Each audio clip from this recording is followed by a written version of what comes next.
Good morning, you guys, it's Karen, and I thought I would come and tell you a funny story. It's kind of funny, not funny. It was very scary, but if I'd have had it on video, I'm sure it would have gone viral because I never knew cats behaved like this.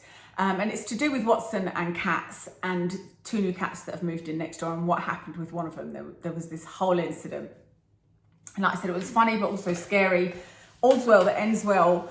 But I also don't know what to do going forward, and I would love any suggestions. So yeah, let me tell you. So Watson used to love cats as a puppy. We've got a big field by the other side of this flat, and we used to take Watson for walks there as a puppy, and there was a cat. There is a cat, in fact, still here. It's called Charlie. That is an outside cat that wanders around, and he used to play with it. And he was absolutely fine with cats until one day we went to the vet. And we were sitting in the waiting room and there was a cat in a basket, and Watson wanted to go and say hello, and the cat swiped at him from inside the basket and sort of, meowed at him.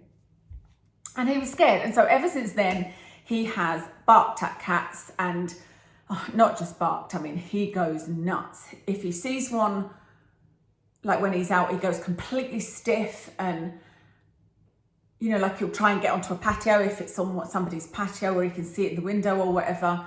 If he sees one, he tries to chase it, and he's, nearly pulled me over before. He's really hard to control. And it's the time when you think, God, please let this lead hold, because he could like run into the road, And I always wondered, well, what's going to happen, if he catches one of these cats. We had a near miss when we went to our friends who have two cats, and we'd gone for a walk with them, and they wanted us to come in for coffee. And normally we sit in the garden.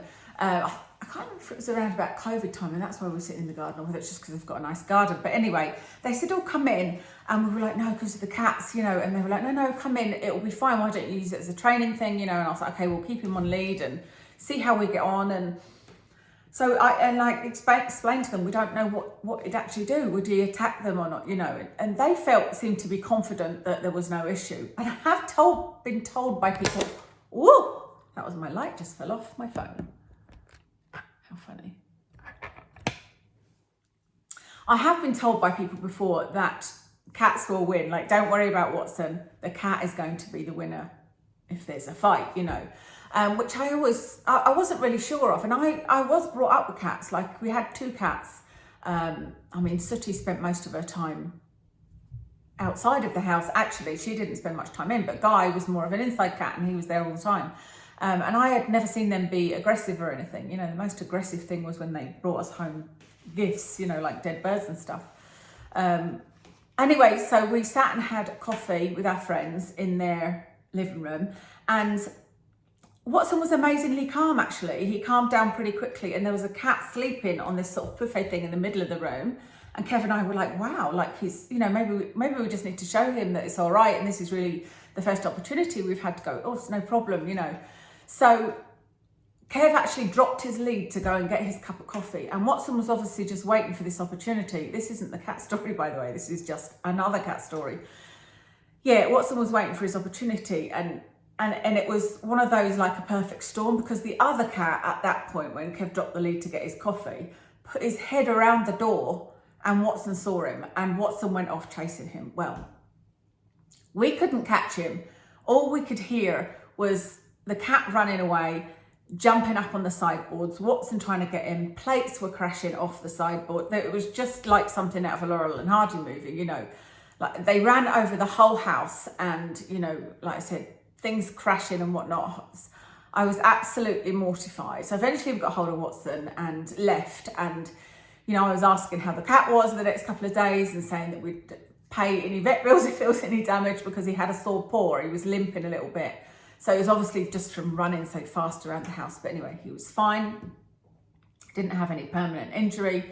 But it showed us that, we can't ever trust Watson around cats. Although he didn't do anything to the cat directly, he chased it and not stopped. I'm surprised Watson wasn't hurt, actually. We were waiting to see if he had any injuries,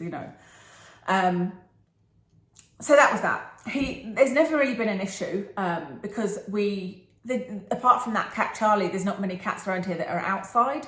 There's some out in the courtyard, so I always keep him on a lead out there, and I know where the cats are, and I try and make sure I can see whether they're out or not. But these two people moved in next door and they're lovely. They're a really lovely couple. They'd introduced themselves and we said hello and we've all had a chat. Kev's met them. I've now met the wife just recently. And they've got a daughter and they've got a son. Funny story about the son, actually had a party while they were away and he kind of played down how many people and how late it went on and whatnot, you know. The guy was asking me and I was like, oh no, like I'd hate somebody to, you know, dog me in when I was his age. And that they were actually really respectful. There was no swearing, there was no like fighting and breaking of bottles or anything. There was just a lot of people there, you know. He had a lot of friends over. Anyway, that's an aside. So they moved in. Then they told us they had cats. And we were like, oh my God. And I said to him, you know, my dog's not great with cats. So if they like jump, because they live all along this side, and it means that at the front, if they jump over, I said, which often cats do, or under, and go in front of the window, Watson is going to go nuts. And I was like, I prefer he didn't go nuts, because I had a trainer out when Watson used to be really anxious about the window, even with dogs going past, and the trainer said his blood pressure would be going high when he's jumping against the window. Like, you need to stop that. It's not good. It's not a good situation for him to be in constantly. You know, he can't daily be in that kind of heightened state. So I had said to the guy, do you mind if I've got pigeon spikes behind my willow that I've got around the garden. And I said, do you mind if I extend the willow to the end and put pigeon spikes up? And he said, no, I don't mind at all. And he said he'd actually heard the cat jumping over because one of his cats did come over and Watson went nuts at the window. And he said, I actually heard that yesterday. He said, so I don't mind at all. He said, but I don't think it will stop them. They'll be able to get over. And he said, they're not really cats that roam. You know, he said, they're inside cats. I'll open the door and they'll just sit in the doorway and occasionally go into the garden. But he said they won't go very far. So, you know, that might have just been a one-off. But he also said, you know, maybe we should just let them because they'll get used to each other kind of thing. And I was like, well, you know, Watson's nearly 10. He's not going to get used to cats now. This has been going on for 9 years, you know. And it's one of the things that I've never been able to address in terms of training because you can't just find a cat. You know, since they moved in, I've done my best to say to Watson, cat, the word cat, because that makes him go all stiff and he jumps off the sofa and barks at the window even if there's not one there. So I started saying cat and catching that moment of silence and, you know, that way. And we got to a point where it wasn't too bad. We would say, oh, is that a cat? Oh, good boy, Watson, you know, for being quiet. But it was kind of all quiet after that. And I'd never seen them out the back, so I never worried about that. So I opened the back door to let Watson out. And he shot out the door and turned left and went running up to our metal fence bit. Now, there's a gap at the end of about that where there's no willow or no anything because there's nothing to attach it to. I didn't mind, you know, it's a tiny little gap. And actually, we've never really had neighbours that go in the garden. And so it's never really been an issue, you know. But he ran straight for that and started barking and going crazy because the cat was in the garden. I was like, oh my God, I'm going to have to now try and wrestle Watson in because when he's in that state, he's like I can barely grab it. You know, he's focused, he's tunnel vision. That's all he wants is to get to that cat or to scare the cat away, I think. And actually, what I forgot to tell you was there was an incident with Kev where he was off lead and he chased a cat and he cornered a cat. And Kev said it was really funny. He said, because he cornered this cat and then he looked up at me like, what do I do now, Dad? And I was really relieved at that because I was like, well, that means he's not going to attack the cat. He is just trying to scare it away. And now he's like, well, I've got you, but I don't know what to do with you kind of thing. So that kind of made me feel a bit better, you know. Anyway, so I'm outside and I'm like, right, I need to wrestle him in. So I was trying to pull him back and I could see this cat. Firstly, it, you know, arched its back like they do. Then it went up on its back legs and was like going like that. And I was like, oh my God. And it started coming towards Watson then. So I'm trying to wrestle him inside this door here. And the cat's coming towards us. He's trying to come towards it. I'm literally trying to push him in the door and thinking, I'm going to injure him, but I need to get him away from this cat because it's going to scratch him. You know, it's trying to get to him. And it was like this much away from his face and it's, you know, swiping like this and coming towards him. And I was like, oh my God. So I managed to push him in the door, got myself in the door. and the cat was still trying to come in, and I'm like, I don't want to hurt this cat, you know, but I need it to get away. And I was trying to like close the door. There was that much of a gap, and the cat put its paw round the glass, and I was like, oh God, this is like a movie, you know, like what do I do? I'm not going to hurt the cat, you know, like slam the door or anything. So anyway, I pulled its paw back, or I sort of put my foot out, you know. I managed to get the door shut, and I was like, oh, thank God. And it literally threw itself against the glass and was like this against the glass. I could not believe it. I have never in my life seen such an aggressive cat, other than on TikTok. There's a few aggressive cat videos, and I'm like, wow, I never knew cats could be like that. Because like I said, the cats that I grew up with were not aggressive at all. I've never encountered an aggressive cat. You know, I thought it was the occasional cat that was like that. Maybe it is, I don't know, but since then I've told people this story and they've been like, oh yeah, cats can be really aggressive, you know. And now I get why people that know about cats have been saying to me, don't worry about Watson attacking the cat, he'll come off worse. And I'm like, oh my God, it's true. And actually the cat that does stay around here does sometimes swipe at him from under a car. Like, you know, you'll walk past a car and suddenly the cat's like swiping him, like, blooming it, we didn't even do anything, we're just walking past, you know. But it's both out of fear. You know, the cat was obviously scared and Watson was scared. Well, Watson was going ballistic in here. I was just like trying to calm down because at least I had the door shut. And after it went like that against the window, it went back into its own garden. And I was like, oh my God, this is just a nightmare. And I just was like, well, what am I going to do? You know, I thought, firstly, as soon as Kev comes home, I'm going to tell him that his job for the weekend is to get that bit boarded up so the cat can't come through. But also so Watson can't get through, because like I said, it was about this big and Watson was trying to push himself through. And I was like, he's going to like injure his organs, he's going to break his ribs. It looks like he's going to get through that no matter what, you know, because like I said, I'm trying to pull him back through. So I said, that's the first job for Kev. He can also board up any bit out the front or do something with the front, you know, to make sure that there's as least places as possible for the cats to come over.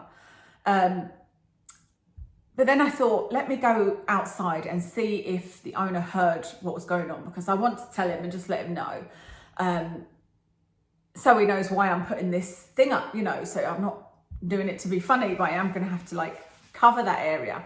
So I went out and I could see the cat in the garden. Zelda, her name was. A beautiful cat, you know. But as soon as she saw me, she sort of hissed again and ran. I don't know how she actually got out of her garden. She must have gone underneath the fence. And I saw her running down there and then running down the ramp. And I was like, oh my God, no. Now she's run away, because the guy had told me she's an inside cat. You know, she doesn't, well, both of them, they barely like go away from the front, from the door when it's open. The most they'll do is go into the garden. And they'd only just moved here. And I was like, it's not going to know its way home, you know? So I stood out in the garden thinking, right, okay, hopefully he'll have heard and have noticed. And right enough, he was in his kitchen. And so he came out and I was like, oh, I'm really sorry. There's been an incident with Watson and the cat. And I said, they were, you know, about to fight. And I told him the whole thing. And I said to him, but I said, worse than that, I said, Zelda has just run down there, but I wanted to let you know, because I wanted him to know exactly what way she'd gone. And I thought maybe she's sitting at the end there, you know. And I said, oh, you know, I hope she's not run away. She saw me and she was frightened. And like I said, he's lovely about it. And he's like, oh, I'm so sorry. Is the dog all right? And I'm like, yeah, don't worry about that. It's absolutely fine. I'm more worried about the cat at the minute. So he went and got some treats and I was telling him exactly where she went. And I was saying, you know, I can come and help you search, because she wasn't at the end there. And he kept saying to me, it's absolutely fine. He said, I'm sure she'll be back. Like in an hour or so, she'll be back. And the two of them will be sitting in the window. And I was just like, oh my God, if this cat doesn't return, I'll feel like it's my fault. It will be my fault, because she saw me and obviously now associates me with Watson and was scared and ran off, you know. So I was like, oh, this is not a good solution. You know, this is not what I wanted. I felt so bad. And the whole evening I kept going out. I offered to go and, like I said, help search for a bit. Every time I saw him, he obviously wasn't as confident as he was saying, because I kept seeing him going out and looking around, you know, and taking treats with him. But he said, I promise you she'll be back, you know. Anyway, a couple of hours later, every time I went out, I'd have a look. Kev would go out and have a look, and I'd come back and say, please tell me there's two cats in the window. He'd be like, no, just one. But finally, about 9 o'clock that evening, there was two of them in the window. I was like, oh, thank God for that. You know, she's found her way home. Felt so bad. Anyway, I've tried to say hello to Zelda since, and she's just not having it. Thankfully, she just runs in the house now, you know. because I can't stop her seeing me, you know, because when I walk out to my back garden or my front, she might be there and will see me. So like I said, all's well that ends well with that incident. And Kev has since, it was when I was visiting my friend in Perth, I was having lunch in Perth, he put a piece of wood, we need to do something that's a bit nicer looking, but he put a piece of wood there, so there's absolutely no way Watson couldn't get through. And thank goodness, because now every time we let Watson out, it's getting a little bit less now, but not very much. We let him out and he goes straight over there and he's all stiff and he's looking like he expects the cat to be there. It's going to be a while before he forgets about that incident. And the same at the front, Kev's boarded up a bit. And actually the neighbours have put some willow their side as well, so it's all a bit more secure, you know. But it really scared me because why do my lips feel so yuck today? Because I've got lipstick on and I'm not used to it. I just had this lipstick. I was looking through my lipsticks and I was like, oh, what's this one like? Yeah, it scared me because in all seriousness, the cat was that much away from Watson and was trying to swipe at him. And it looked to me like if she did swipe, she's going to get his eyes. She's going to scratch his eyes. And, you know, somebody told me about somebody around here whose dog got an infected eye from being scratched by a cat. And so obviously I don't want that to happen. Watson's been through enough, you know, and he's been through enough in terms of he's been attacked by a shepherd and now he's scared of cats and gets really worked up with that. But actually physically, I don't want him to go through anything and have to go to the vets and all of that, you know. So, yeah, I was like, I don't know what to do now. We've boarded it all up, but he'll still go out there and think she's there. I don't think it's worth getting a trainer. I mean, I've done my dog behaviour certification and I did the exam and whatnot. And even I can't think what to do unless I had somebody's cat to borrow. I thought about maybe getting like not a play cat, like a toy cat, but it's not going to smell like a cat, is it? Because I think that's how Watson will know that it's not an actual cat. I don't know. I just don't know what to do. Let me know if you've had an issue like this and you have any suggestions, you know. I suppose maybe play a cat noise on YouTube. I don't know if that would work. I don't know, but I don't want him to be so worked up, you know, and hopefully it will just reduce with the passage of time. And hopefully since putting all of this up, we haven't seen the cats on the patio because they had been on the patio a couple of times. Thankfully once when Watson was away, and I was just like, oh goodness, if Watson was here, he'd be going nuts, you know.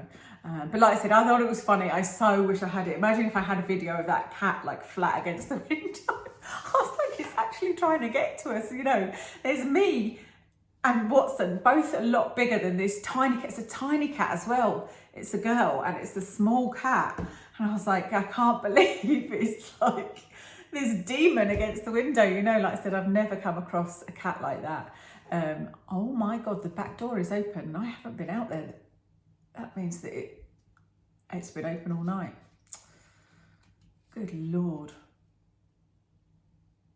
Anyway, that's something separate, isn't it? I hope that you found that interesting and funny. Like I said, I wish I had a video to show you. That would be very funny. But yeah, let me know your tips and tricks and let me know your dog and cat stories. I would love to hear them. I'll speak to you again soon.